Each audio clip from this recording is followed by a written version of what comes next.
Brother ఇప్పుడు రీసెంట్గా చూసుకుంటే కొండా సురేఖ గారు వ్యాఖ్యలు చేశారు కదా, సో ఒక కామన్ మ్యాన్గా నీకు ఎలా అనిపించింది?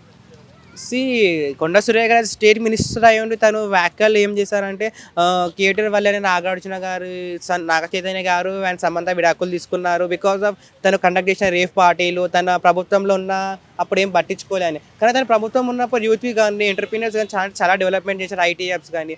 కానీ తను చేసిన వ్యాఖ్యలు మాత్రం తప్పు అని ఎక్స్పెక్ట్ చేస్తున్నాము. నా థియేటర్ వల్ల విడిపోయినారు అని చెప్పారు. So that is not correct reason the way she talk. Okay, ఇప్పుడు క్షమాపణలు కూడా చెప్పడం జరిగింది కదా, ఎంత క్షమాపణలు చెప్పినా కానీ క్షమాపణలు అదే చెప్పిన సినిమా ఇండస్ట్రీలో ఒక మాట అయితే తన మీద ముద్ర పడిపోయింది సంబంధం మీద, తన థియేటర్ వల్లనే ఇట్లా అయిందని. అండ్ సినిమా ఇండస్ట్రీని పొలిటిక్స్లో లాగడము చాలా కరెక్ట్గా కాదు.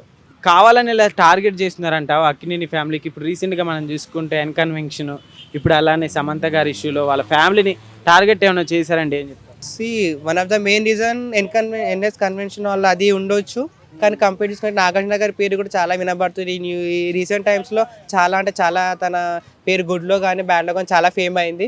కానీ this is not the right way to talk. ఏం చెప్తా ఆ ఇష్యూ ప్యాస్ని? కొండ సురేఖ గారు ఓకే సారీ అప్పలాగే చెప్పారు, కానీ ఇక ఎంత చెప్పిన మాట మాత్రం అలాగే ఉంటాయి. ఇలా కూడా అంటున్నారు కదా, ఇప్పుడు సినిమా వాళ్ళు పాలిటీషియన్స్ని పొలిటికల్ లీడర్స్ని ఎలా అయినా చూపించవచ్చు, అదే పొలిటికల్స్ వాళ్ళు ఎప్పుడైనా ఇట్లా మాట్లాడితే ఎందుకు ఇంత కాంట్రవర్సీ చేస్తున్నారని కొంతమంది అంటున్నారు కదా, సో ఏం చెప్తాను?